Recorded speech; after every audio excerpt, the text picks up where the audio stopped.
Работа в пиар.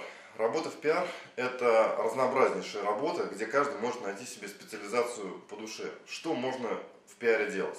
В пиаре можно креативить, но на это спрос не очень большой. В пиаре можно писать релизы, статьи, блогерские посты, твиты и так далее. И в пиаре можно анализировать. Вот эти три специализации. Креатив, звонилки, писалки.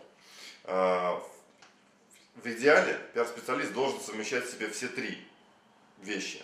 Но ключевая специализация должна быть у вас в голове, чтобы к вам обращались именно с этим вопросом, и вы с этим взлетаете и развиваетесь. Совершенствуетесь ли вы в письме, значит читаете по копирайтингу, читаете книжки по деловому письму, читаете книжки по просто русскому языку, типа как слово живое и мертвое. Если вы звоните, то вы совершенствуетесь в курсах даже продаж.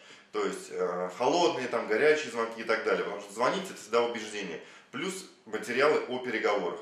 И если вы креатив, то здесь читайте еще все, что касается ТРИЗ, теории там, изобретательских задач и так далее, и так далее. То есть как с нуля сделать красивый хаос.